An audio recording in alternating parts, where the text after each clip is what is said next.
Magandang gabi mga kalapatids. Papunta na nga tayo sa club natin sa FPR. Andito na nga yung 3 ibon natin mga kalapatids ha. Ang bitaw sa linggo pa. 3 ibon. Sana makauwi sila mga kalapatids. Ito nga yung lugar oh. Papunta sa club mga kalapatids oh. Kasama ko yung anak natin si Kapakpak. Medyo hindi traffic ngayon mga kalapatids. Araw ng Biyernes. Eto, malapit na tayo dito sa traffic light. Ibig sabihin yan, malapit na tayo sa ating loading station. Mailulod natin yung mga alaga natin ha. Malapit-lapit na nga tayo mga kalapatids. Makalelo na ang bitaw sa linggo ha. Isasali natin yung 2 ibon natin si Becard sa pan race 4 laps mga kalapatid.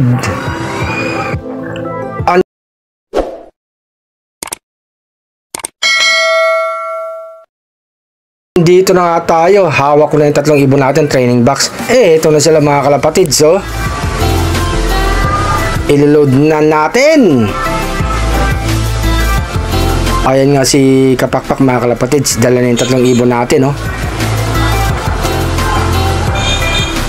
Maraming nagde-load dito mga kalapatids. Yung iba dyan sasali din. Ayan oh, may ibon pa rito oh. Ibon ng coordinator oh. Si Sir J. Eto nga yung truck mga kalapatids. Andito na yung mga ibang ibon. Nauna sa atin mag-load.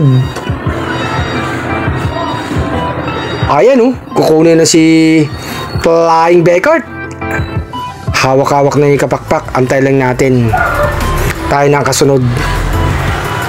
Ito na nga si Flying Becard mga kalapatid. Sinusulat na yung ring number. Sasali nga natin sa pan race 4 laps. Hawak-hawak ni Kapakpak mga kalapatid. Sana makawin itong ibon natin. At makadulo. Mamaya lalagyan ng sticker yan. At laking ibon mga kalapatids. Sinusulat na ni Sir J. Galasi. Ayan na oh. Si Flying Becard. Mamaya isusunod dyan si Dancing Becard mga kalapatids. Ayan na, kinukuha na yung ring number oh. Tignan natin performance si Flying Becard pagdating sa pan race ha mga kalapatids ha. Makalelon Quezon ang bitaw. Isang araw may git silang mawawala. Shout out sa mga sumusuporta kay Arcelop ha mga kalapatids ha. Support lang.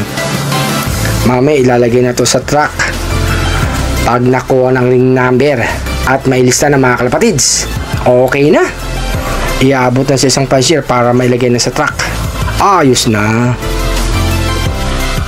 Ang kasunod eto na oh. Si Dancing Becard. Mga kalapatid, si Flying Becard na ilagay na sa truck ha.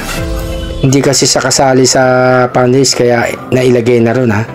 Ayan, sinusulat na ring number ni Dancing Becard. Lalagyan ng sticker mga kalapatids. Ayos na oh. Happy flying sila at sana makadulo yung mga ibon yung mga kalapatids ha. Tiwala lang sa ibon. Ayos na.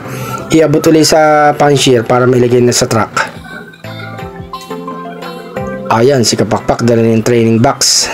Papunta na tayo sa ating motor at pauwi na. Ito muli si Arcelop ha. Support lang ha. Magandang gabi sa inyo. Abang-abang na naman tayo sa linggo. Makalelon, Quezon. Sana makuha yung 3 ibon natin.